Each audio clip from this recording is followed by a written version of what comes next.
All right, good afternoon. Welcome, everybody. We're glad that so many of you were able to find the room. I think my experience at DDW is that the pancreas rooms are usually the furthest away from the poster halls, and so you just go as far away as you can and then go left. So here we are. But thanks for coming. This is a session on acute pancreatitis, and we have a panel of really excellent speakers. I think it's going to be a fantastic session. A couple housekeeping items. So the format of the session is going to be that each speaker is going to give a 12-minute lecture. We'll save all questions for the end, and there'll be the remaining time of about 15 minutes or so for Q&A with the panel of speakers.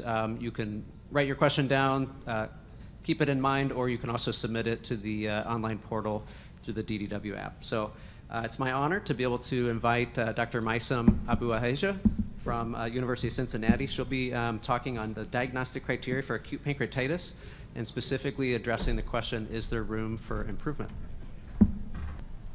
Thank you, Phil. Dear moderators, dear audience, good afternoon. I would like to start by thanking the organizers for giving me the chance to present this topic. I also would like to start by thanking the team of investigators, and I didn't include everybody who is trying actively to tackle this topic, but maybe that tells you that there is definitely room for improvement, and that's what I will make the plea for today. Historic overview, the way to open this session, I guess. The pancreas was described even before the Common Era. And the word pancreas comes from a Greek origin, like many of the medical terms that we know. Pan is all, and kerias is like flesh or meat. And it's definitely, if you played with animal models, the pancreas could just fall apart in your hands. So when it's aggravated, you could see how this could be dissolving tissues within it and around it. When first Tulp described the condition in the 1600s, described acute pancreatitis. Then we had Fitz in the late 1800s describing different forms of pancreatitis. There was hemorrhagic, suppurative, gangrenous. And then in 1901, OP gave a common channel doctrine-based hypothesis saying that the bile reflux into the pancreas duct would result in enzymatic digestion and hence the acute pancreatitis. I can tell you 120 some years later, we still do not know how pancreatitis happens. Not fully. So what biomarkers do we use for diagnosis? There are amylase-based markers, and that was one of the very first tests in also the early 1900s. Then that was followed by discovery of lipase as a circulating blood marker, elastase, carboxypeptidase B, and trypsin 2. And in different publications, these markers had varying sensitivity and specificity. None of them is perfect. The two most commonly used, as we know, are the serum lipase and amylase. And I would start by telling you that when we're diagnosing, we have to be very well aware of the half-life and the kinetic activity of that enzyme or the protein that you detect by ELISA tests in the blood. So amylase rises soon after the injury, and the peaks within half a day, so very, very rapid. And I show here the sensitivity and specificity.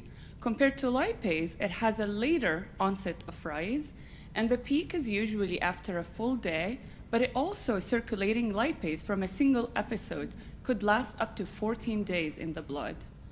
It has a higher sensitivity in different studies compared to amylase. How about imaging? I'll start by ultrasound, where in the best case scenarios, it's in the 40s to 50s in terms of sensitivity and specificity. Its retroperitoneal location for the pancreas makes it very hard to access that with transabdominal ultrasound. And then the variety in this appearance makes it difficult, and then if you have an obese patient or an overlying bowel gas, that could obscure the visualization.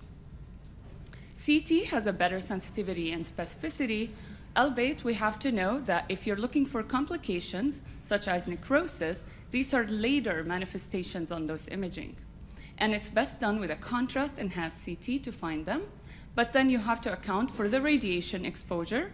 Although if you talk to the radiology colleagues, the technology is further and further improved, that the radiation is very limited, and you have to also account for contrast-enhanced possible complications or side effects. MRI has better sensitivity and specificity, and it does require the patient to cooperate because it's a longer test. And there is the inter-observer variability as a confounder sometimes when we are comparing reads from different radiologists. How about urine? Urine has been postulated to be used as a biomarker, and it started by having, for instance, amylase in the urine because it was the very first biomarker in the blood. And the amylase has this limited sensitivity because if you remember from the window that I showed you, you have to catch it very, very early on. Then this was followed by other studies, trypsinogen-2, trypsinogen activating peptide, and microglobulin saposin B. Different studies have tried to validate, not enough though of the validation. I quote here this beautiful diagram.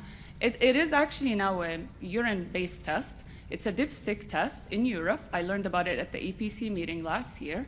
And if you compare where the urine trypsinogen 2 assay performs, it does have a better area under the receiver operating curve compared to serum amylase or even urine amylase from the same patients. Then if we say we need 2 out of the 3 criteria, which 2 out of the 3 criteria are better at detecting sensitivity? We have undertaken this study from a prospective observational study design we have at Cincinnati Children's. While it's all children, I think you can extrapolate a lot of the findings because these are the 2 out of the 3 criteria. And in that study, the patients had to meet 2 out of 3 to be called acute pancreatitis. And laboratory and clinical findings had about 95% sensitivity compared to clinical and imaging or combining lab and imaging, they had lower sensitivity. Only half of the patient or less met all 3 criteria, and serum lipase alone had a better sensitivity, 95%, compared with amylase alone that had 39%. Then when you talk about imaging, ultrasound was only sensitive in 60%. However, if you look into cross-sectional imaging, that was better sensitive for acute pancreatitis. This study is done by colleagues at the Hopkins Medical Center. And when there were 395 unique adult patients managed or worked up for acute pancreatitis, only 234 of them had abdominal pain with imaging available. So CT with contrast or MRI, and those were obtained within the first 3 days. And then on the review of imaging, only 60% met the diagnosis of acute pancreatitis. And then when they followed the patients for up to 30 days, in case they would obtain other imaging, they had 13% more diagnosed with acute pancreatitis. So combined, 73% only met the diagnosis of acute pancreatitis. And the causes of lipase elevation in that study, if my cursor would work, were the opiate analgesic for pain, abdominal surgery or trauma, renal impairment, so the clearance was an issue, or even biliary causes or gallstones. And then the lipase cutoff, at different cutoffs, it has different accuracy. So the 6 times elevation upper limit of normal had the best accuracy. Still, it's not perfect. It was 67%. From the early time in the 1900s, when we came up with the Atlanta classification, it was defined that acute pancreatitis is elevated enzymes in the urine or serum plus the other clinical symptoms. It was around the same time that multiple studies were reporting that serum lipase is involved in non-pancreatic abdominal pain versus acute pancreatitis. And then on the revision of the Atlanta criteria in 2012, here we agreed that we need the enzymes to be at least 3 times the upper limit of normal as one of the criteria, and then the pain or the imaging, and again, requiring 2 out of the 3 criteria. But keep in mind that lipase is usually elevated by other than pancreatitis causes, and here I quote some of the intra-abdominal non-pancreatic causes. There's a lot of them. Gallbladder, post-ERCP, peptic diseases, bowel obstruction, bowel ischemia, gastroenteritis, peritonitis, inflammatory bowel disease. And then you have outside of the abdomen causes for lipase elevation, such as renal impairment, a condition that truly exists, macrolipasemia, and you have to be very astute in the workup to diagnose those patients. Those are very difficult to discern. And then intracranial processes and elevated intracranial pressure and other causes like DKA, diabetes, and drugs. Why is it important that we diagnose acute pancreatitis accurately? It's very important. The patients who are misdiagnosed with acute pancreatitis may undergo invasive procedures such as ERCPs, excessive imaging, or even surgeries, gallbladder removal, pancreatic surgeries. I put here a few, but imagine a total pancreatectomy, islet autotransplant for a patient who does not have pancreatitis. That is my biggest fear, because we do run a busy practice for TPIAT. So make sure your patient has pancreatitis before you actually implement any of these procedures. Receiving therapies where are not needed, like opiates, or immunotherapies if it's at some point we become with a therapy. And then if we design clinical trials, we might be including patients who may not actually be acute pancreatitis, and that may need to flaw in the results.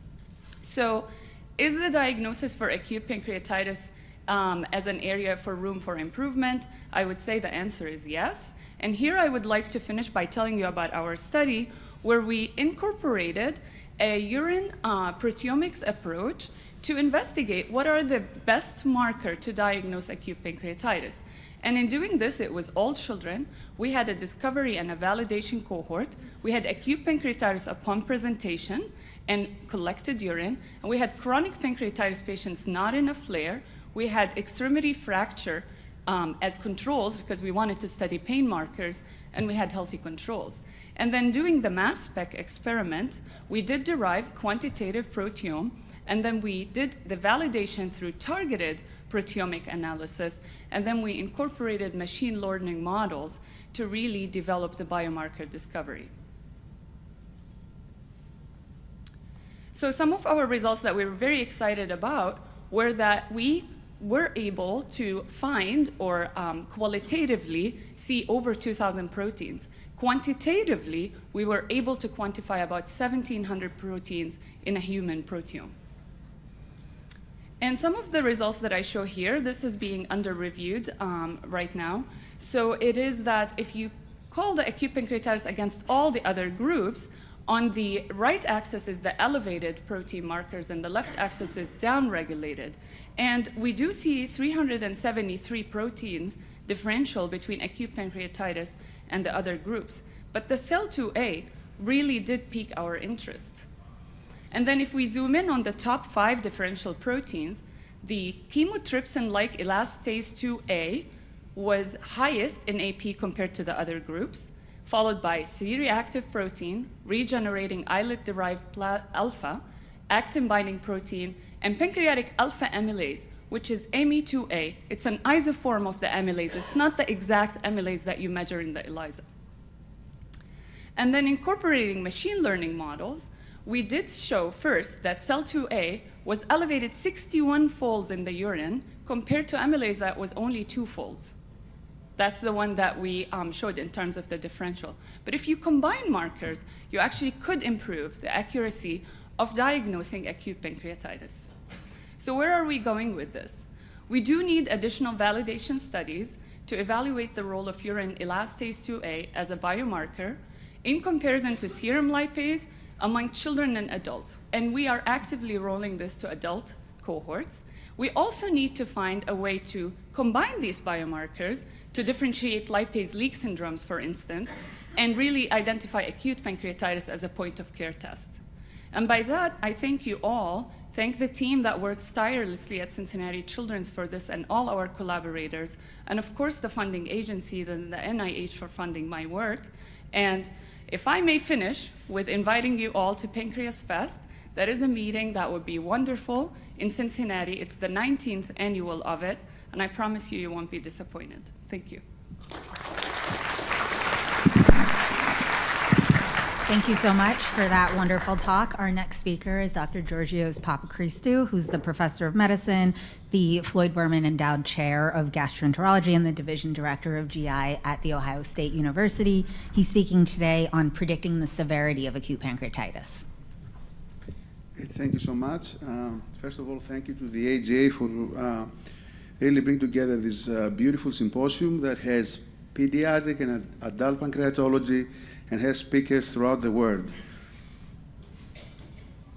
These are my disclosures as far as my research funding. We're going to focus on risk factors of acute pancreatitis, the current predictive tools for severe acute pancreatitis, and future directions. As we all know, there have been very well described and identified risk factors for organ failure in acute pancreatitis, and some of them include obesity, etiology, for example, alcoholic etiology, triglyceride levels, and genetics. And I'm going to focus to some of our recent work that was done at UPMC and the Ohio State with our collaborators throughout the world. One of these studies involved the Apprentice Consortium, which was an international observational study of more than 1,500 acute pancreatitis patients that were prospectively enrolled throughout the world at 22 international centers, and I'm happy to see that many of our collaborators are here in the audience. We really focused on obesity, and with this large cohort, we try to delineate what exactly is the role of obesity in developing not just organ failure, but multi-system organ failure. And what we found, though, was that there is a sex-dependent association, meaning that increasing BMI is associated with increased odds of multi-system organ failure. The odds ratio was more than 3 in males, though, but not in females. In addition, our cohort confirmed that alcoholic etiology independently is associated with multi-system organ failure with an odds ratio that exceeds 4. Moving along from etiology and obesity to serum triglyceride levels, this is some work that we did almost 10 years ago now at the University of Pittsburgh. That was, the results came from the PROOF study, which was a single-center prospective study. In this exact analysis, we used 200 acute pancreatitis patients, which were categorized into hypertriglyceridemic categories based on the serum triglyceride levels that were measured early in the disease course within the first 72 hours of presentation. And interestingly enough, more than 50% of our patients had elevated triglyceride levels early in the disease, regardless of the etiology of acute pancreatitis. And what we found out is that persistent organ failure rate is increased proportionally with the hypertriglyceridemia severity grades. And you can see that very nicely into the figure where patients with normal triglyceride levels had a risk of 17% of developing persistent organ failure. Those with mild hypertriglyceridemia, the risk increased into 30%, and even more to 39% in those with moderate hypertriglyceridemia, and even higher in severe and very severe hypertriglyceridemia, up to almost 50%. And we actually confirmed this data in the Apprentice Consortium as well. We also performed a multivariate analysis because it's very important in this study to control for age, gender, BMI. Of course, obesity is associated with triglyceride levels, diabetes, and alcohol etiology, and still we found out that moderate hypertriglyceridemia and severe or very severe HTG are independently associated with persistent organ failure. The last risk factor that I'm going to present to you is actually genetic. And this was a pilot study. We actually did this study when I was a fellow, a trainee at the University of Pittsburgh, where we actually focused on a certain cytokines, which is called MCP1, monocyte chemotactic protein 1. And we selected MCP1 for 2 reasons. The first reason is because it's a potent chemokine that attracts a lot of different immune cells into the area of the pancreas, but also because there was recently reported a single nucleotide polymorphism in the distal regulatory region of the gene of MCP1 at the position of minus 2518, and there was an A to G polymorphism. And there were data out showing that there are increased MCP1 levels in the blood for those patients that had the G allele when compared to the AA homozygous genotype. And this was, again, a small pilot study, but it shows you the significance of genetic predisposition and the need for more work in that area in acute pancreatitis, where we found out that a significantly greater proportion of G allele, almost 90%, was seen in patients with severe acute pancreatitis when compared to control subjects, which was 43%, and mild acute pancreatitis was actually very close to controls with 46%. Moving into the second area that we're going to talk about after risk factors, which is prognostic tools. This is mainly either simple laboratory markers that we're using, such as hematocrit and BUN, and also clinical scores, starting with the Ransom's criteria that were actually developed more than 50 years ago in 1971. Talking about simple laboratory markers, I will present the data of a recent prospective multicenter study that we did involving sites from the US and Europe of more than 1,600 patients. We found out that admission hematocrit of 44% or more with an odds ratio of 3.5, but also rise in BUN at 24 hours after presentation with an odds ratio of 5.8 are associated with persistent organ failure, meaning severe acute pancreatitis. And when both admission hematocrit is more than 44% and BUN levels increase at 24 hours, then more than 50% of those patients of this subgroup will develop persistent organ failure. And then, of course, clinical score, correct? We know we started with Ransom's and then progressively went to Apache 2, and then the more recent scores like BISAP. So at some point, we decided to prospectively compare head-to-head all the existing clinical scores. And that was, again, a dual-center study that we did between the University of Pittsburgh and Brigham, where we actually had more than 600 patients prospectively enrolled. And we kind of split the patient into a training and validation cohort. This is very important way to approach statistically results related to accuracy. And we found out that all existing scores, all 9 of them, have only modest predictive accuracy that did not exceed in our study 75% for predicting persistent organ failure, what we're referring to as severe acute pancreatitis. So how do we predict acute pancreatitis these days? As I hopefully showed to you, we do not have a really highly accurate prognostic tool, despite that we're working into this subject for over 50 years. This was actually suggested into the AIP-APA paper a few years ago, the consensus. And I do agree that we have to have a multidimensional approach to how we predict AP outcome. We have to take into account host risk factors, for example, an increasing BMI or alcoholic etiology, as we talked about. We have to kind of adapt a simple risk score, clinical risk stratification, and I tend to use SIRS, which is a pretty straightforward and easy score to calculate. And it's also important within the first 24 hours, 48 hours, to really monitor the response to initial therapy, and mainly what we do with these days fluids. And Dr. DiMadaria will give a nice talk following mine. And we can do that with persistent SIRS, or as I showed you before, with the increase at the levels of the levels of BUN. However, there is some hope for the future. One area that I would like to highlight is artificial intelligence and machine learning. And as we all know, there is increasing interest in applying machine learning and artificial intelligence in healthcare, specifically in prognostic and diagnostic prediction models.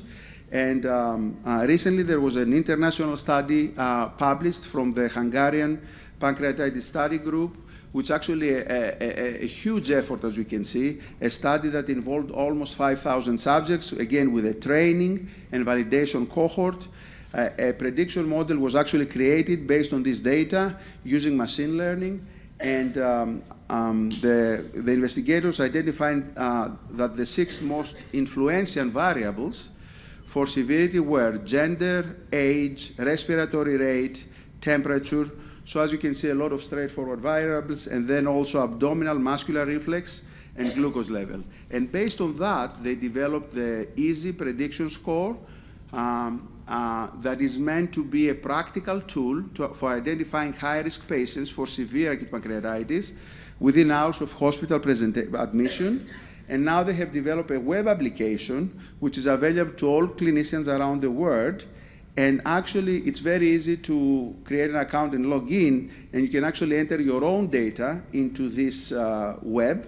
And actually, more data contribute to even further refine and improve the model. And as you can see, this is copied from the website. It's called the Easy App, and it's very, very readily available on the web. And finally, I will spend a couple of minutes talking about cytokines.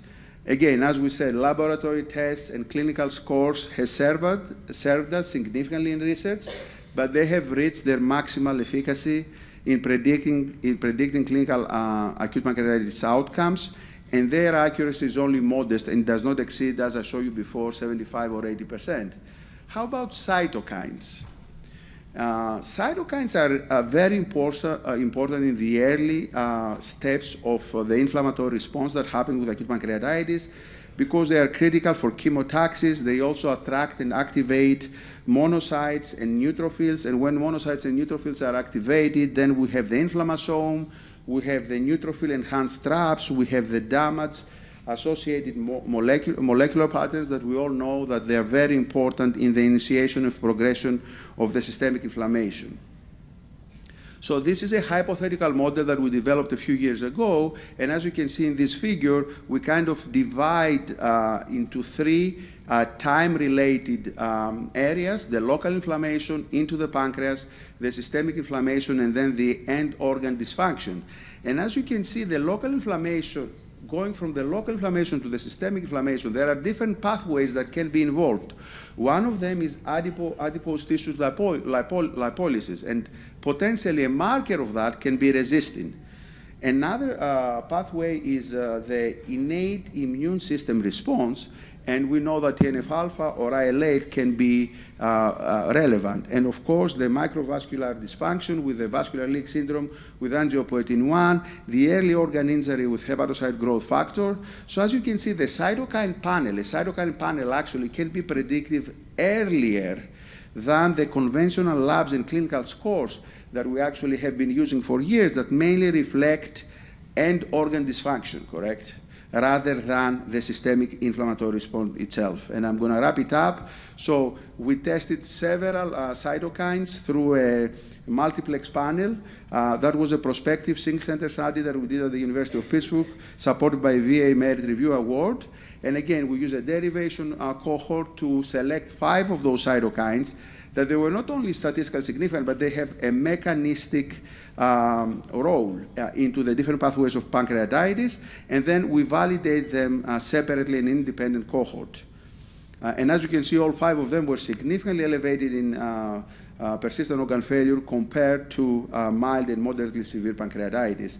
And actually, we achieved an area under the curve of 91%. Which was statistically significantly higher than BISAP, BUN, and Apache 2, that again, in this independent cohort range between 60 and 70%. And where we are these days, we're very grateful to NIH that are funding our next step, our NIH funded study, which is an observational multi-center study involving 5 sites in the United States, focusing on the early immune events in acute pancreatitis. This is a unique collaboration between immunologists at Benaroya Research Institute and pancreatologists at Ohio State and other sites in the country. Our first aim is to exactly validate this 5 cytokine panel that I talked to you about in the previous slides in an independent multi-center cohort for early prediction of severe acute pancreatitis. And our second aim is to go a step further and now really identify which are the circulating immune cells that correspond with early cytokine signatures in human acute pancreatitis. We have data in animal studies, but not that much in human studies, and really characterize the immune pathways driving severe acute pancreatitis development. Thank you very much. Thank you. I'd like to invite our next speaker to the stage, Enrique de Madeira. He's from the Hospital General Universitario del Cant. And for those who can't appreciate my high school French education, did not pay off on that pronunciation, but he's from Spain. He's going to be presenting fluid therapy, type, rate, and volume, and it's really a great honor to have you, Enrique. Hello. Thank you for this warm introduction. It's a great pleasure to me and to share this session with so good friends and pancreatic geeks in the studying the most interesting disease in the world. Okay, I have to disclose nothing because I'm going to talk about salty water, and there is no interest at all from the industry in normal saline. So the human beings, they lost 500 milliliters of water through urine, 200 milliliters through stools, breath 400 milliliters, as skin 500 milliliters, which is the same as urine. That's curious. So you need 1,600 milliliters to do your physiological stuff every day. So you got to get this water back, and we drink water or other fluids, 500 milliliters. Food, we get 800 milliliters for food. And we produce by oxidation 300 milliliters. So if you are a patient and you are nil per mouth, you need this fluid therapy to do your physiological stuff. This is maintenance therapy. But we are talking about acute pancreatitis, and in acute pancreatitis you have fluid sequestration, and fluid sequestration varies between patients, as we demonstrated, my friend Vikesh Singh, who is in the room, and I, 10 years ago, which is a lot. We described with two cohort of patients from the United States and Spain fluid sequestration, and we described that there are patients that have high fluid sequestration, medium fluid sequestration, and low fluid sequestration. What are the determinants of these differences on the fluid requirements of the patients? Okay, in mild acute pancreatitis, we saw that the requirements were low. They are close to this maintenance therapy because they don't have all these determinants of fluid sequestration. But in moderate acute pancreatitis, you have capillary leak syndrome, which is an increase in the permeability of the small vessels to intravascular plasma. So the plasma leaks into the interstitium. You are vomiting, you have a systemic inflammatory response syndrome, so you are losing water through your skin, through your sweat, because you have fever, you have tachypnea, so you are losing a lot of water to the outside, and you have a peripancreatic fluid collection, necrosis of the pancreas, peripancreatic necrosis. So you have moderate to severe fluid sequestration, and if you have severe acute pancreatitis, when you have organ failure, you may have also, a distributed shock, so you need a lot of fluids to maintain organ perfusion. You have to give a lot of fluids to account for this distributed shock. Okay, so patients with acute pancreatitis, they need a minimum amount of fluids for their daily needs, but also you have to replace fluids because they are losing fluids to outside and to the retroperitoneum. But so to sum up, different patients have different fluid requirements, and severity is a major determinant of the quantity of fluids a patient needs. The problem is that the volume of water to replace is very, very difficult to assess. We have some tools, the urine, sodium, urine output, hematocrit, clinical signs, laboratory results, but we don't have a formula that tells us that this patient, Mrs. Garcia, needs 4 liters or only 100 milliliters. And things are more easy when the patient is in shock because you need to give a lot of fluids through bolus resuscitation to improve the perfusion of the organs. But then once you have given fluids, you don't know whether you need to give more fluids. You have to use vasoactive drugs. It's difficult to give personalized fluid therapy. So I have 12 minutes, I need 12 hours. So I will go directly to the point. Do different types of fluids or more vigorous resuscitation have a beneficial effect, specifically in acute pancreatitis? First, we will talk about the type of fluid, and let's talk about crystalloids. Crystalloids are fluids that are very simple, water and salts. Okay, the concentration of sodium in the blood is runs between 135 to 145. Normal saline has sodium concentration of 154, so it's slightly more than the normal range in blood. And Ringer is 130, which is lower than the normal range.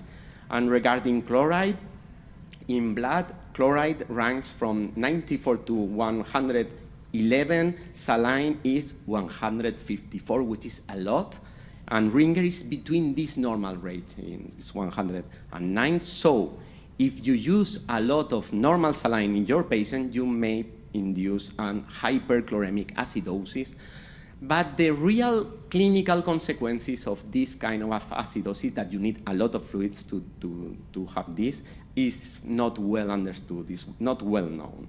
The lactated Ringer has also potassium and calcium, but very small concentration, and it usually gives no problems. What about randomized controlled trials comparing lactated Ringer versus normal saline, specifically in acute pancreatitis? This is a meta-analysis of my friend James Buxbaum and his team from Los Angeles. They pulled the results of 4 randomized controlled trials, including one from our group. And you can see that lactating Ringer, when compared to normal saline, is associated to less severity, less frequency of intensive care unit admission, and less local complications, but the results were heterogeneous. We need new studies, and we are performing the Waterland trial. This is an open-label, multi-center international randomized controlled trial involving 32 centers for 13 countries, which, up to our knowledge, is the most international randomized controlled trial ever conducted in acute pancreatitis. I may be wrong, but we are thrilled with the results of this big collaboration of centers. We have randomized more than 500 patients, and we hope to end this, to have the complete sample size this year. Okay, let's talk a bit about colloids. The problem with crystalloids is that the water of the crystalloids is tricky, and when you put it in the intravascular space, it tends to go to interstitium because it has that property. So we develop colloids as a possible alternative to crystalloids. Colloids are a homogeneous mixture of insoluble particles in a liquid. We use proteins like albumin or starch, and these are big molecules that have an oncotic pressure gradient that attracts water and keeps the water within the intravascular compartment. But the results are disappointing. This is the SAFE study. It was a study published in 2004, and it randomized almost 7,000 intensive care unit patients. This was not in acute pancreatitis, just in intensive care patients. And they were randomized to 4% albumin or normal saline, and the results were the same. There with the same main outcome and similar secondary outcomes. So albumin is very, very, very expensive and is of human origin, so it can have infectious diseases, and the colloids have secondary effects, so colloids are not worth. These are 2 meta-analyses of colloids versus crystalloids in intensive care patients. One of them showed a 4% higher mortality with colloids, and the other saw no benefit or harm in intensive care unit patients. So colloids currently are not attractive for us. What about the rate and volume? These are some of the randomized controlled trials that have been conducted comparing different strategies in volume and rate in acute pancreatitis. They are very different. The first 2 ones are from Mao and Qian from China. These were very, very sick patients with hemodynamic instability, severe acute pancreatitis.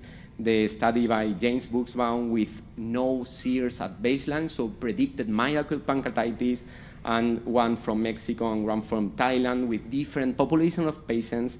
All of them were single centers with samples ranging from 44 to 115.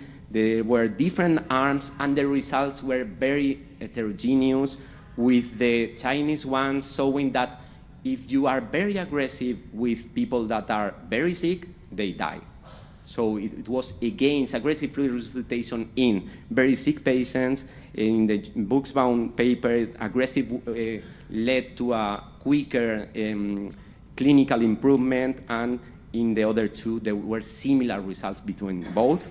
And then in 2022, we published the Waterfall Trial, International Open Label, Goal-Directed Randomized Clinical Trial. We compare aggressive versus moderate fluid resuscitation according to the James Buxbaum definition of aggressive and moderate fluid resuscitation. 18 centers from 4 countries. We designed this study, James Buxbaum, Federico Volado, and me, which was an incredible experience. It was very difficult. It is very difficult to design a study on fluid resuscitation because you don't have to give a fixed menu for everybody. You have to adapt it to the situation of the patient and the patient requirements. So it's very complex to do that. The population were patients with less than 24 hours between pain and emergency room.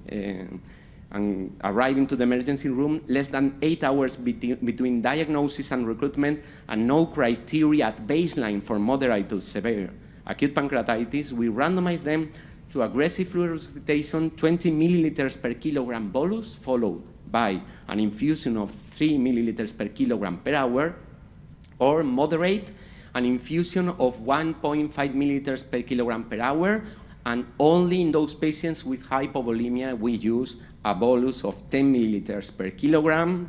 The main efficacy endpoint was moderate to severe acute pancreatitis. We wanted a strong main outcome, and the main safety endpoint was fluid overload.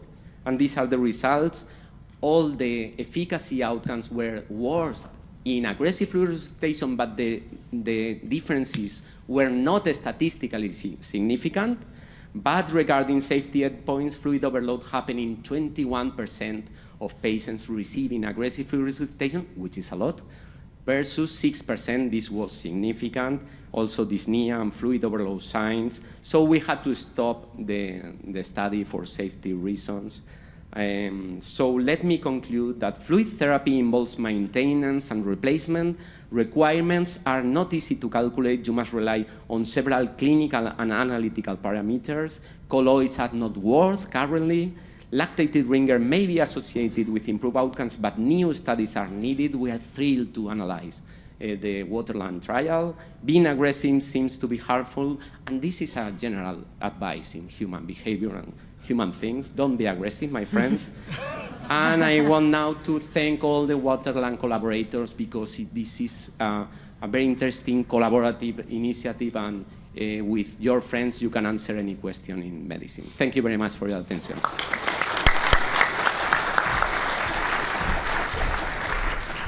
Thank you so much. Our next speaker is Dr. Mariana Arvanitakis. She's a professor in the Department of Gastroenterology at Erasmus University Hospital in Brussels, and the head of the Clinic of Pancreatology there. She's speaking today about nutrition in acute pancreatitis.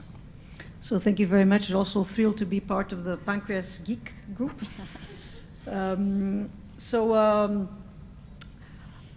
We gave them fluids. Let's see about food and nutrition. So this is a bit the questions, the clinical questions that we're going to approach. When do we give them food, oral food? When do we have to provide medical nutrition therapy, so enteral or parenteral nutrition? What type of nutritional supports will we decide to give, enteral or parenteral? Which route we're going to choose if we choose enteral, so gastric or jejunal? When do we start enteral nutrition? And finally, how to manage nutrition in case of interventions, which is finally an area which is not very well been researched until now. So quick case, this is a patient, a young patient that came in, typical pancreas patients with epigastric pain, irritating in the back, vomiting since 2 hours. She comes in at 5 o'clock in the morning. She has recent pregnancy and gave birth some months ago. Doesn't have any other risk factors. And if you see her vital signs, there is a bit of tachypnea here. Her respiratory rates are a bit high. She doesn't have any fever. She's a bit tachycardic, but not much. We can say that she has one criteria of SIRS, but she's quite painful. And this is her lab test. So we have low CRP levels, but we're 2 hours since pain onset. A bit high of BUN. Lip bias and liver function tests are elevated, and a little bit of hemoconcentration. Of course, you all agree that she has biliary acute pancreatitis with the gallstones here. So this patient is a typical patient that we're going to, of course, take care of her in the ER. We're going to put her on IV fluids and give her painkillers. But what about nutrition? So this, of course, we all know about the different severities of acute pancreatitis. This is a very robust classification that we all use, but of course, it's when we know the story, when we know what happened. It's at the end of story. And we know that also patients that are going to have oral feeding quickly are the mild ones, and then the moderate and severe, they might have some need for nutritional support. But Yorgos had a very nice talk about the difficulties we have in predicting severe pancreatitis in these patients that come to the ER, and we don't know the end of the story. So we have cross-sectional imaging, we have scores with all the difficulties of interpreting these scores, but still it's very important to use your clinical judgment when you see these patients, see how they evolved, and this is also going to be one of our basis for deciding if they will need nutritional support or not. Fortunately, most patients will have mild disease, but all of these patients with acute pancreatitis are at some sort of nutritional risk. Aggravating factors will be, of course, severe disease, alcohol consumption, and pre-existing malnutrition, but in any case, it is recommended from the ESPEN that all these patients are considered as risk and have also a more elaborate evaluation with the NRS, and of course all patients with severe disease should be considered at risk for malnutrition. So when to orally feed the patients when they come in? If they're clinically well, if they're not severe, we can offer them food as soon as clinically tolerated, and this can be independent of serum lipase levels. So this is very important. Both the ESPEN and also the AGA guidelines recommend that we should give them oral feeding within 24 hours. And we can give low-fat, soft oral diets we initiate our patients. This we have a very good body of evidence. So there's been some recent randomized controlled trials that show that immediate oral feeding in patients with mild and moderate acute pancreatitis, we will have a shorter length of stay, fewer adverse events, and lower health costs. This is also a similar randomized controlled trial from Japan, where we see that they have two strategies, immediate feeding group and then a standard feeding group where it's very progressive. As you see here, we have water and then starvation, water, a little bit of fat. And then we see that with the immediate feeding group, again, we have shorter recovery periods and shorter lengths of stays. And then meta-analysis with 8 randomized controlled trials, the 2 that I showed in some previous one, more than 700 patients with mild and moderate disease, showing that finally immediate feeding, there's no difference in outcome, and this will reduce, the strategy will reduce length of stay and costs. And about 10-15% may not tolerate, but at least you have a majority of patients that will tolerate oral feeding in mild, moderate disease. We talked about low fat, but there is a data coming out that maybe you can give a standard diet. This is presented here, I think, on Tuesday. Randomized controlled trial from Thailand showing that normal fat diets tend to have higher energy intake and higher quality of life scores and the patient evaluation with similar digestive tolerance. So this also might be a way to go, of course, unless you have hypertriglyceridemic pancreatitis, which is the only reason to keep patients nil per mouth and with a very low fat diet afterwards. So back to her case, we tried to give her oral food. She didn't tolerate one. She was in the 50% patients. She had vomiting. She increased CRP and persisting pain. And again, this patient probably will not have mild disease. She will have moderate disease, at least moderate disease, and we can still show how bad our scores are and our clinical evaluation in the beginning is. So what do we do now? We have to start some kind of nutritional support. So we know that enteral nutrition is better than parenteral nutrition. Many trials have showed that, and meta-analysis, they will decrease organ failure, infection, mortality, need for surgery. If we start enteral nutrition, a standard polymeric diet has similar outcomes to a semi-alimentary diet, and it's cheaper. About timing, we can start within 72 hours of admission. It's safe and well tolerated, and can decrease interventions. So compared to parenteral nutrition, this is a lot of data from 20 years now, showing that it has a better outcome, enteral nutrition, than parenteral nutrition. This is a recent network meta-analysis also confirming that, and this is based on the fact that we preserve integrity of the gut mucosa with enteral feeding, we stimulate motility, we prevent bacterial overgrowth and splanchnic blood flow, and in this way we reduce risk of infection. What about access? So gastric or jejunal. Jejunal seems to be safer. We don't stimulate the pancreas. Gastric is easier. You don't have to go to the endoscopy ward. This is also already a meta-analysis of a recent meta-analysis with 5 already quite old randomized trials that didn't show any difference in outcome and tolerance. So both guidelines, again, the ESPEN and the American guidelines, say that we can give gastric or jejunal route, but digestive tolerance here is the key. And in the patient that I'm describing, she had a lot of vomiting, so in this case we started nasojejunal feeding. What about immunonutrition? There have been some data on that for glutamine. A large meta-analysis with all the pharmacological interventions show that there is no kind of magic ingredient that will make the pancreatitis better. This is a meta-analysis with randomized trials only concentrated on patients with parenteral nutrition, showing that it can be effective in patients with parenteral nutrition. And so if you give enteral nutrition, there's no reason to give enriched in glutamine, but if it's exclusive parenteral nutrition, you may have a better outcome with glutamine. What about probiotics? Again, recent data showing that there's no difference, and also the initial trial from the Dutch group showing that there was even increased mortality in the treatment group. So we still are not there yet, and it's not recommended. So here we can see that the 2 algorithms predicted mild to severe. You screen them, you initiate oral feeding as soon as possible. They are tolerant, that's good. We can increase quickly or even start with a standard diet, except in hyperglycemic pancreatitis.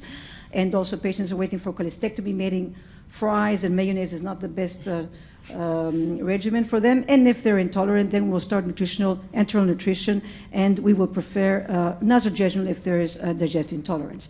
A patient with predicted severe, they're in the ICU, but they're not going to eat. They're severe, you can start enteral nutrition within 72 hours from admission. Again, you're going to choose between nasojejunal and nasogastric with probably a smaller threshold for nasojejunal, because these patients are a bit more severe. And if you do not get your nutritional needs or you have intolerance to enteral nutrition, you might need some complementary or exclusive parenteral nutrition. So what about afterwards? Afterwards, there we lose all the data. There's really very few data on how to feed these patients afterwards when they start coming out with the wounds. And this is still the same patient, so clearly we were not very good at predicting her outcome at the beginning. And here she required, of course, transmural drainage. And we know that we have our different tools, interventional radiology, endoscopy, and minimally invasive surgery. And we all know these patients with these huge wounds that will have a percutaneous drain and maybe 1 or 2 access from transmural drain, and they will have these the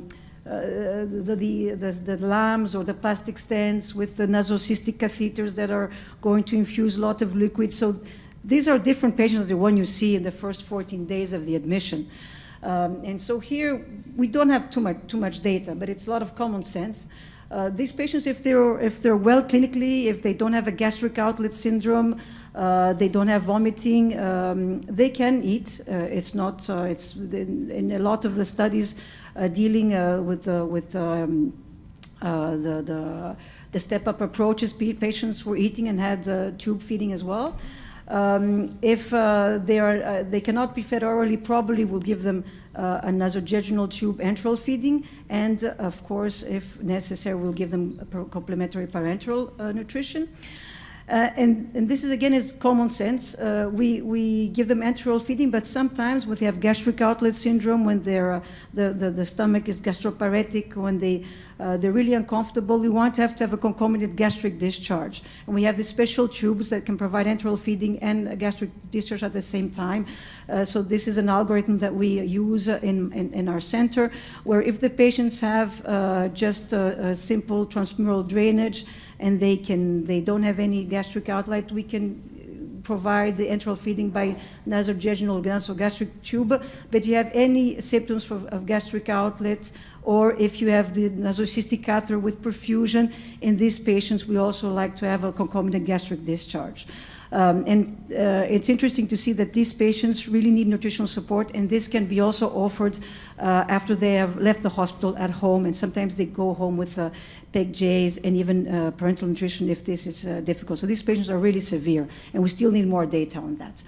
I'm finishing with also very severe complications, abdominal compartment syndrome. This we see probably in the 2 or 3 first weeks of the disease, but it's very, very serious. That's why our colleagues in the ICU will measure intravesical pressure, and they will monitor this. And this is one of the reasons also that we might have to interrupt enteral feeding if the intra-abdominal pressure is going up. If it's more than 20, or if we already have an abdominal compartment syndrome, enteral nutrition should be temporarily stopped. We'll give parenteral nutrition. But if we have to go to a laparotomy and we have an open abdomen, the patient is getting a bit more stable, we can still give some very low rate enteral nutrition just for the trophicity of the tube. So to finish, oral feeding as soon as clinically possible within 24 hours. If nutritional support is required, we do prefer enteral nutrition. We started within 24 to 72 hours from admission. We can consider the nasogastric route if absence of digestive intolerance. And in case of increased intra-abdominal pressure, we will decrease rates and we will stop enteral nutrition and we give parenteral nutrition. We can allow low-rate enteral nutrition in the open abdomen. And in all the cases we're going to have interventions, we can consider some oral feeding, but probably they will need nutritional support with enteral nutrition, mostly plus nasojejunal route, and we might have to combine this with concomitant nasogastric discharge if there's ileute, vomiting, gastric outlet, or catheter perfusion. So thank you for your attention, and happy to answer any questions later at the panel discussion. All right, thanks a lot. I'd like to welcome our next speaker, Dr. Venkata Akshantala from Johns Hopkins Hospital. He'll be taking off where we left off on the theme of necrotizing pancreatitis and talking about walled-off necrosis considerations. Thank you, Dr. Hart and moderators, and thank you for AGA for this opportunity. I will be talking today on walled-off necrosis considerations to achieve optimal outcomes. These are my disclosures, but I will not be reviewing any of these here. And during my presentation today, I will be extensively reviewing these 2 review articles and some guideline statements, and which I highly recommend to review for those who are managing this entity. And as a quick outline, I will be talking about characterizing pancreas necrosis, how to identify different types of pancreas necrosis, recognize who would need an intervention, optimize the timing of intervention, and selecting the best technique, single approach, multiple approach, step-up approach, and so on. And I will be talking about a lot of information, and that will also hopefully raise have a good discussion after with all the controversies and unmet needs. And very briefly, as you all well know, so between interstitial edematous pancreatitis and necrotizing pancreatitis, I will be focusing the entity onto the right side, the necrotizing pancreatitis, which begins as acute necrotic collection, with necrosis to the pancreas and peripancreatic tissue. And typically after 4 weeks, we have a thick wall, a granulation tissue wall that forms, and which is called walled-off pancreas necrosis. And these CT scans show the evolution of the pancreas, walled-off pancreas necrosis. More to the left side on day 1, as you can see, is a pancreas necrosis and acute necrotic collection, which by day 7, it starts forming a wall around, and by day 28, it has much more mature wall. And we saw similar results in our large animal studies, where we looked at the wall formation over time, and the early wall tends to be very thin. And with also any intervention that is done early on, a very high risk of perforation, that is what we saw in some of the human studies as well. And this is a very interesting concept from Dr. Garg and group, and which has some relevance in some of the discussion we will be having. And as you can see here on the x-axis, this is the time frame. And at the initial phase of acute pancreatitis, especially the severe acute pancreatitis, patients tend to have this severe inflammatory response syndrome and all the immune-mediated activities that we saw here. But later during the phase, as a compensatory effect, the some of the compensatory immune mechanisms, inhibitory immune mechanism starts kicking. So during these immunosuppressive state, relative immunosuppressive state, this is when likely there is transmigration of the gut flora, and this is what likely causes delayed infected pancreas necrosis. An interesting concept, and this is why there is some evidence supporting that as well. And now let us define who needs intervention. So there are broadly 2 categories of patients who need interventions. Early on, these are the patients who have infected pancreas necrosis, such as when we see air bubbles on imaging, or by confirmation of infected pancreas necrosis, or by aspirating the collection, or there is suspicion for infected pancreas infected necrosis based on sepsis, fever, organ failure, and so on. And there are also interventions indicated for late patients when they start having symptoms because of the large collection causing gastric outlet obstruction and so on. So there are these 2 broad categories of patients who need interventions early on versus late intervention. However, with regards to organ failure being an indication for intervention, it is often very challenging to differentiate organ failure due to acute necrotizing pancreatitis versus organ failure from infected pancreas necrosis. So that is a topic open for discussion, and we need to better characterize and differentiate these 2 so we can better identify who need these interventions to drain infected pancreas necrosis. And it is also often challenging to diagnose infected pancreas necrosis and differentiate it from the inflammatory activity, because it is not often that we do biopsy of these collections to see if they are infected or not. And broadly, with regards to the mortality risk from in different types of pancreas necrosis or walled-off pancreas necrosis, as you can see on the right side bottom, the risk of mortality is much higher when you have infected pancreas necrosis. But with sterile necrosis, the risk is much lower. So it may be the patients who have infected necrosis who need such interventions. And as we talked about earlier, it is often challenging to diagnose who have this infected pancreas necrosis, and procalcitonin may be one of the better markers to recognize the presence of an infection, as was used in some other studies. And as you can see here on the bottom right side, the patients with infected pancreas necrosis without organ failure have very low mortality. And as you can see here, it is only 4% among patients with infected pancreas necrosis without organ failure. But those who have organ failure and infected pancreas necrosis, the risk of mortality is much higher, 49.5%, 36%, and so on. So these are some of the patients that we might need to target, those who have organ failure and infected pancreas necrosis. But some might argue that it may be too late by the time the patients develop organ failure. So it still needs to be determined, like what is the best time, or who are the best patients who need such intervention. And as you can see in this graph, the prevalence of organ failure begins to decline after 1 month. So if we have patients who have walled-off necrosis, and if it is over a month, it's very less likely that they start having organ failure and will develop mortality. So these may be the patients who can benefit just with conservative management. And as was alluded earlier, nutrition is a key concept with regards to infected pancreas necrosis or necrotizing pancreatitis as well, because nutrition, giving early nutrition, reduces the transmigration of the gut flora, maintains the mucosal integrity of the intestine, and reduces the risk of infected pancreas necrosis. So there is a lot of evidence supporting giving early enteral nutrition whenever patient can tolerate.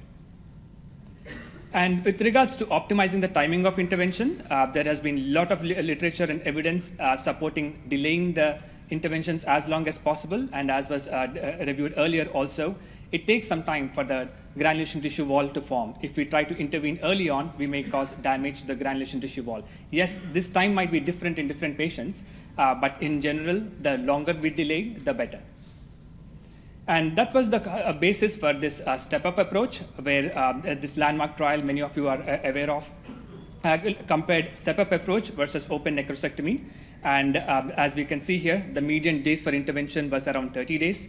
And the longer we wait, the better, because many of these patients in the step-up approach benefited with just percutaneous drain alone in 35%. And briefly about which approach to consider. Broadly, there are patients who may benefit just with antibiotics alone. And there are patients who might respond with percutaneous drain plus antibiotics. And there are the category of patients who need necrosectomy. So as you can see here, there is almost 1/4 of the patients benefited with antibiotics alone, and around half of the patients responded with percutaneous drain plus antibiotics and did not require necrosectomy. So the longer we wait, the more conservative approach we use, the better. And there has been a lot of evidence that supported the same notion. And with the step-up approach, the next option is percutaneous drain. And they have several advantages because it is less invasive. It allows for step-up approach, where if we need to do more interventions later, we can do endoscopic or surgical necrosectomy and others. But the disadvantages are they require frequent upsizing, and there may be centers where interventional radiology might not be willing to go very big on the diameter of the drain. That might also result in fistula formation. And even when we place the percutaneous drain, as we saw on the Panther trial, one needs to be very aggressive with the lavage. If not, the catheters often tend to clog and would be of not much benefit. And a question that commonly comes up is, what about doing early, less than 4 weeks, non-surgical interventions for acute necrotic collections or doing necrosectomy early on? But as was alluded earlier, there is high risk of damage to the granulation tissue wall and risk of complications. As was noticed in this study, there was increased risk of mortality and need for open necrosectomy when early interventions were performed. But this study also had the patients in early endoscopy group that had more infected necrosis compared to the standard or delayed group, and also more organ failure early on.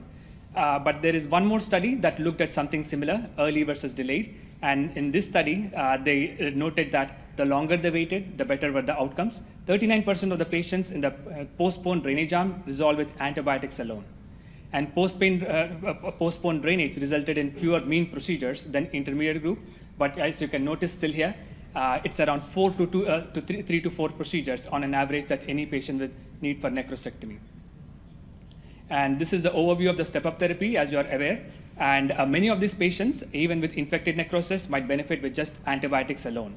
And there may be a minority of the patients who need both percutaneous drain and antibiotics, and for the smaller number of patients who need endoscopy and surgery. So the less invasive, the delay, the longer we wait to do these interventions, the better. And if the patient really needs a necrosectomy because of significant presence of walled-off necrosis that need to be debrided for source control, there are many different modalities. There are open surgery, laparoscopic surgery, percutaneous endoscopy, or transgastric approach. And there are many different types of stents that have been developed between plastic stents and lumen-opposing metal stents, and some of the inventors are here in the audience. And so these all have changed our approach to how we are able to do necrosectomy. And there are some studies looking at plastic stents versus metal stents, and metal stents were shown to be better for many of these modalities of approach. But metal stents also were known to be increasing the risk of bleeding, as you can see on the right side, because these collections are very, very vascular.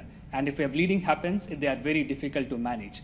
But in general, our approach is, if there is a lot of necrotic debris, the metal stent might be better, or in the setting of infected walled-off collection, a metal stent be better, so that we can drain off everything and reduce the risk of any pathway clogging. But if it is less debris or pseudocyst, a plastic stent might be sufficient. And there are many different technologies that are now available to help with necrosectomy. But it is still pretty challenging to get rid of all this necrotic debris out, because these are very gluey, sticky collections. So there are these net baskets, forceps, even drills that have now come out. But as you saw in some of the previous literature I was showing, the number of procedures still required, the number of necrosectomies required are still around 2 to 5. So these are the patients who need to come back again and again for interventions. So there has been some attempts in developing chemical debridement with hydrogen peroxide, collagenases, and proteases, but they still do not seem to be effective enough. Still there is room for development. And this is a very interesting approach, again described by Dr. Garg and group, about doing percutaneous endoscopic necrosectomy. As you can see in these patients, the collections are very big and in the paracolic gutter, and there is only small collection in the lesser sac.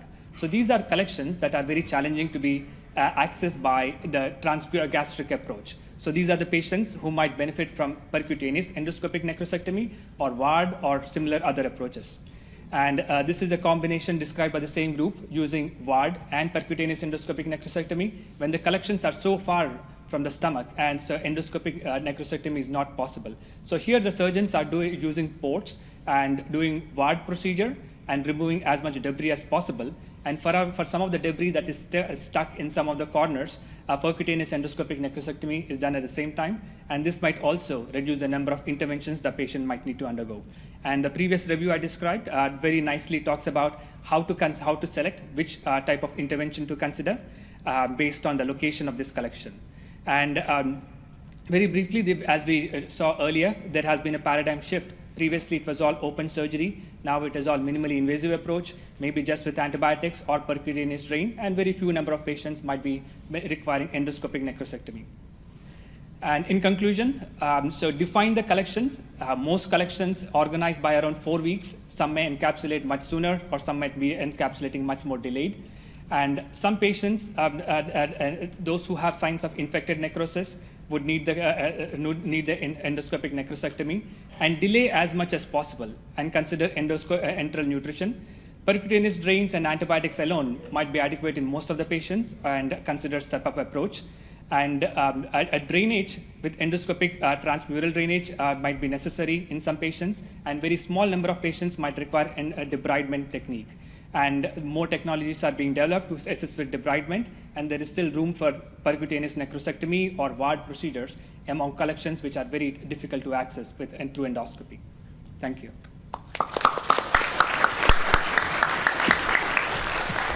Our last speaker today really needs no introduction. Dr. Santi Vege is a professor of medicine and consultant in the Division of Gastroenterology at the Mayo Clinic. He has 4 decades of experience in medical pancreatology. He's a true master clinician. He's speaking to us today about the management of vascular complications in pancreatitis. Thank you, Ali. Good afternoon. As we are running a little late, I have 2 choices. One is to kill the entire time and go into 335, 340, no discussion, or just give the conclusions, but I'll choose the medium route and try to do it as quickly as possible. So these are not so commonly talked about complications of acute pancreatitis, the vascular complications.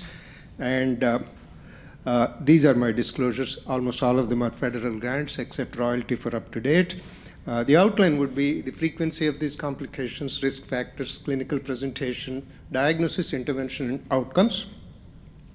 The 2 vascular complications, splanchnic venous thrombosis, SVT, and arterial pseudoaneurysms, mostly with necrotizing pancreatitis, but also sometimes with interstitial pancreatitis. We all know the system, and the most common vein involved is this splenic vein, splenic vein thrombosis. Next is the portal vein, and then combination. Actually, Budd-Chiari syndrome is extremely uncommon, and we all know about Burko's triad. All the 3 features are present in acute pancreatitis, promoting thrombosis. Is acute pancreatitis a prothrombotic condition? Experimental animals, it has been proven to be so. About 0.6 to 8% in general internal medicine, we have venous thromboembolism. That's why we give them prophylactic anticoagulants. And very little information in human beings about acute pancreatitis and prothrombotic state till recently. It's actually 1.3%, and so these people should receive prophylactic treatment when they get admitted. This is our paper way back about 15, 16 years ago. And also the incidence of all venous thrombosis, both DVT, PE, and this splanchnic venous thrombosis is very high, 50 to 60%. But SVT itself is around 15%, so it's not that uncommon. And DVT and PE is actually pretty close to the IBD, DVT, PE that we see. we have all the guidelines in IBD that you have to give them prophylactic anticoagulation, but here still in our guidelines we have not been able to do that, and probably it needs to be done. And talking about SVT, this is a meta-analysis by my colleague Peter Hegi from Budapest, where he showed that 25% of acute pancreatitis patients in the meta-analysis had SVT, rather a high figure. And he also said from day 3 that there will be an increased incidence of SVT. And he also said alcohol etiology, necrotizing pancreatitis, and severity of the disease are risk factors. The presentation, as you know, most often it is asymptomatic, and you diagnose on your CT when you're following a patient of acute pancreatitis or necrotizing pancreatitis, because the pain due to the SVT is the same pain as AP. Later, subsequently, when they have segmental portal hypertension, then you can have gastric varices, and a small percentage of them can bleed subsequently, the so-called segmental portal hypertension. Collaterals on imaging, please realize you can get collaterals due to splanchnic venous thrombosis as early as 2 weeks. So under your eyes, you can see the collaterals and gastric varices forming in this disease. And then, of course, you will have splenomegaly with or without features of hypersplenism in this disease. The diagnostic modalities, duplex ultrasound is not very useful because of the acoustic window being poor in acute pancreatitis. We all know that. CT is the most common imaging where you will see the splanchnic venous thrombosis as luminal filling defects. And if it goes to superior mesenteric vein, then you will have the edematous bowel wall, and then, of course, it's a bad disease. MRI, occasionally, but not as common as CT. CT and MR angiography with what is called venography can be also done, but not commonly. This is where after you give the IV contrast, you take pictures at 120 to 150 seconds as opposed to 20, 30 and other things in your triple phase pancreas protocol CT. And EUS occasionally, when you're doing for the other complications, you can see this. And regular conventional angiography is very rarely used except in those very, very rare situations where you have to do thrombolytic therapy. So this is a typical picture of this filling defect in the splenic vein going into the splenic portal confluence and into the portal vein. You can see the clot very clearly. But this is a beautiful paper. This is moving rather, yeah. This is a very important paper that I would like you to read. Actually, when I'm pointing with the pointer, I don't think it shows up there. So anyway. This paper is from my friends in the Liver and Biliary Institute in New Delhi. They have a lovely review article here.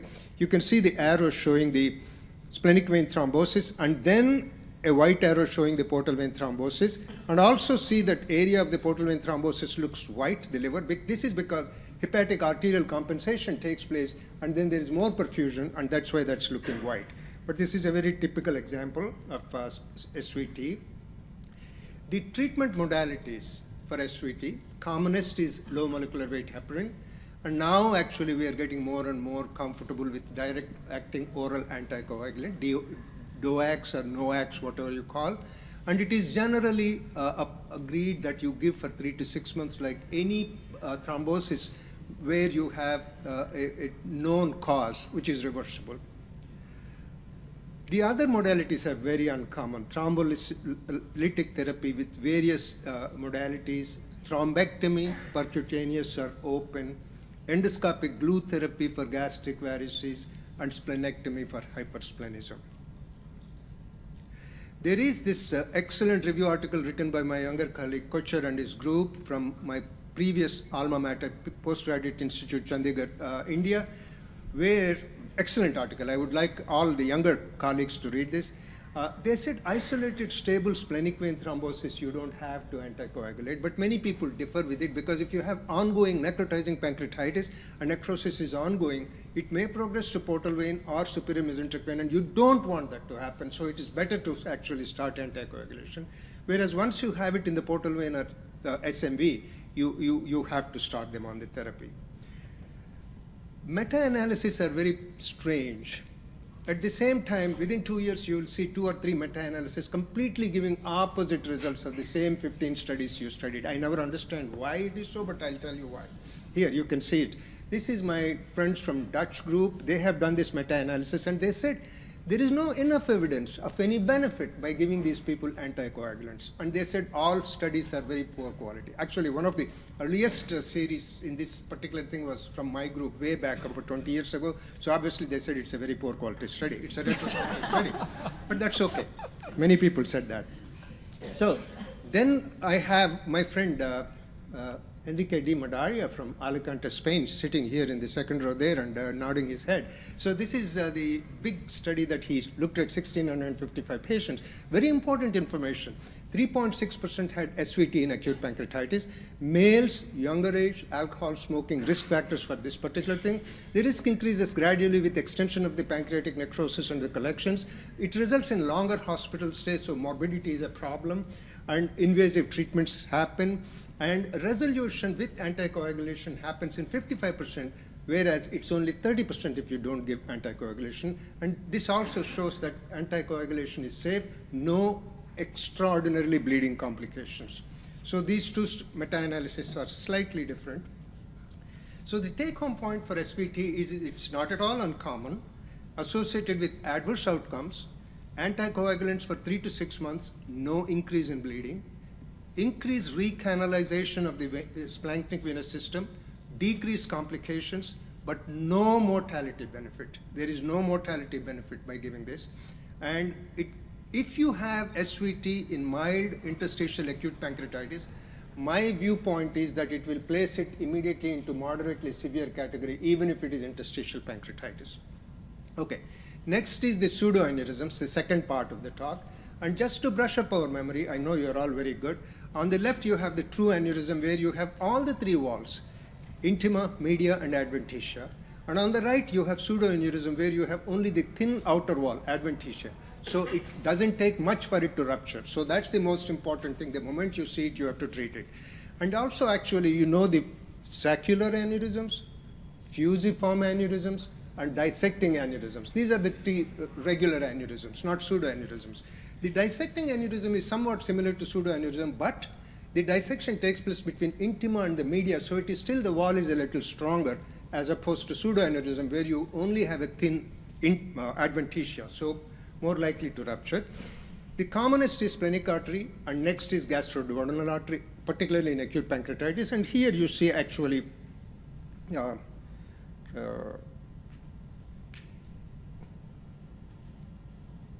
I lost my presentation here. Great. Phil, can you help? What's this thing?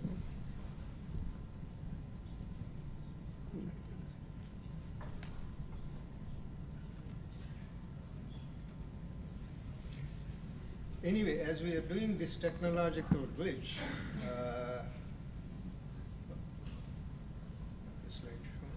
okay, yeah, fine.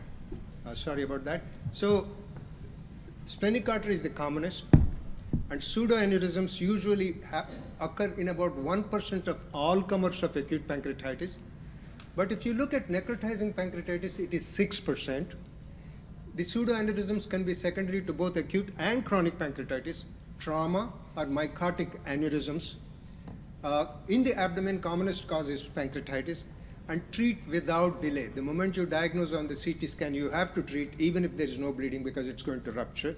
And the interventional radiology treatment is the best way to do for these patients. The clinical presentation of pseudoaneurysms is anemia, GI bleed, which can be melena, hematochezia, or rarely hematemesis, and occasionally hemosuccus pancreaticus, where there is bleeding into the pancreatic duct. Put a scope, and you see the papilla, at the papilla, blood coming out of the papilla. There is a very important paper, once again, my younger colleague, Guru and Marty Freeman. Guru is actually pleasantly smiling there.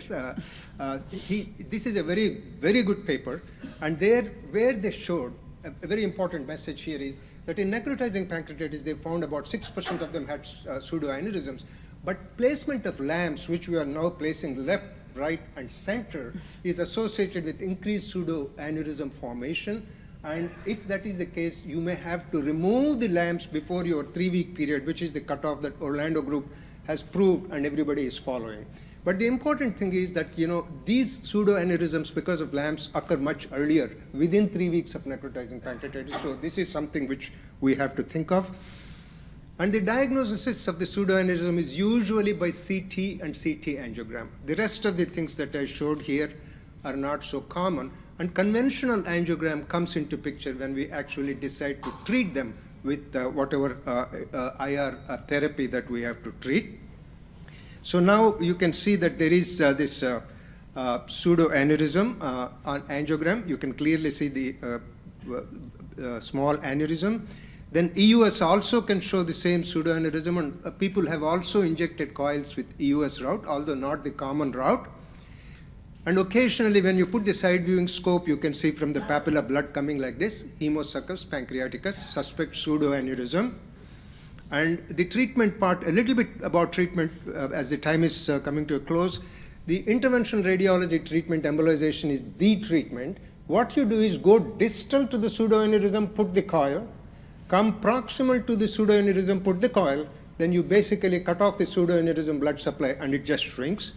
The other agents like percutaneous thrombin, cyanoacrylate glue, non-adhesive liquid thrombotics, stent graft, and very occasionally surgery, these are rarely done these days. It's always IR-guided treatment. And this meta-analysis, once again from the same group, from my previous alma mater, same guy, showed that endovascular embolization is associated with a higher technical and clinical success and durability for many months too. And here you see the pseudoaneurysm as well as the extravasation into the GI tract giving rise to melena. Then you put the coil. The coils are usually pushable coils and detachable coils are more frequently favored by IR people. The remaining agents we don't have to really know because they are so rarely used. And once you put the coil, subsequently when you follow these patients, you can see the coil artifact, which may give some problems for diagnostic aspects, but quite often you see splenic infarct because you have occluded the blood supply. It's mostly inconsequential. The post-embolization syndrome we need to be aware of. 30% have it, abdominal pain, fever, pleural effusion, leukocytosis, occasionally pancreatic enzyme elevation. And take-home points. Frequency is about 1% in all comers, 6% in necrotizing pancreatitis. Percutaneous interventions, LAMPs, and infection are risk factors. Presentation, anemia, GI bleed, hemosuccus pancreaticus. Diagnosis is by CT, MR, angio, usually. The rest, very rarely. Angiography comes into picture when you want to treat. The intervention is mostly IR and the coils, detachable coils. Open surgery, very rare these days. And the outcomes are high success in the immediate obliteration of the pseudoaneurysm and treatment of the bleeding, but mortality, no change, still very high, 20%. Thanks.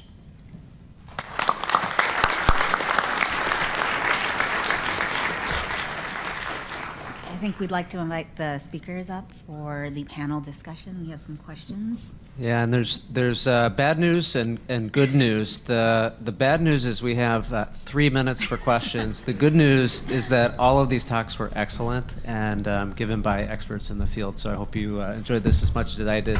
We have some submitted questions that are, I think, to the point and focus, so we'll go through a couple of these fast.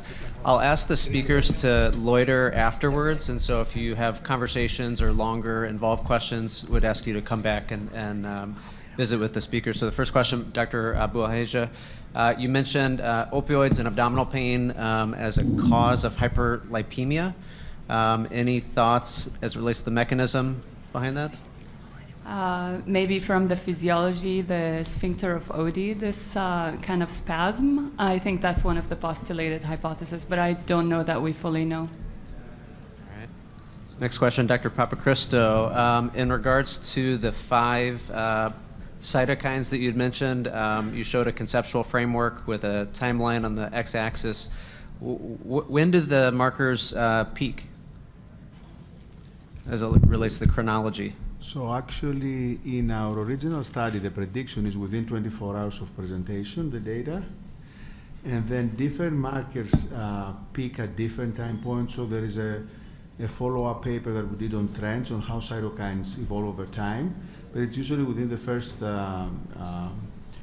24 hours that most of them peak in severe pancreatitis, and then they slightly actually drop in concentration, still remaining higher than mild acute pancreatitis, though significantly. All right, I think we have a question over here. Yeah, I'll be very brief. Countess from UCLA. Have you observed the false negative lipase in patients with exocrine insufficiency? In other words, they have actually a low baseline lipase, and then when they get acute pancreatitis, it doesn't go up? Is that for me? I'm guessing that's for me, right? Thank Yes. you. I think we have observed that anecdotally. I'm not sure that we systematically studied it. So the circulating serum lipase is considered one of the indirect measures of exocrine pancreatic insufficiency, where really if your ELISA test says it detects between 30 and 100, for instance, they could be really 10. And that is a patient who has EPI and does not mount lipase elevation in the setting of acute pancreatitis. Thank you. I think we have one more question. Thank you all for your excellent talks. Could you speak a little bit more about why you think there's so much heterogeneity in terms of the role of anticoagulation in the setting of splanchnic vein thrombosis, and if there are particular patient populations that do and don't benefit from it? Yeah, actually there is no heterogeneity. If you see splanchnic venous thrombosis in acute pancreatitis, you anticoagulate 3 to 6 months. That's the thing. Yeah. We'll take one more question from the side. I was just curious what nutritional recommendations you have after lumen-imposing metal stent placement. I picked out a bunch of food out of these cysts, and they've included stents. So what do you guys do with that? So yeah, that's a very good question, and we still don't have any data on that. So practically, we will give, if the patient has gastric outlet and he needs enteral nutrition, we'll put it in the jejunum. We will not give nasogastric feeding if there is a LAMS, because sometimes you pick a lot of food out of them. And usually we put either a coaxial double pigtail stent inside the LAMS, or we have a nasocystic catheter that perfuses a bit to avoid the clogging. But still, that's why we have a low threshold for jejunal tube feeding in these patients. All right. Again, we'd like to ask our speakers to stay around if you could to field a few more questions from the audience, but thanks everyone for coming and for the session. Thank you.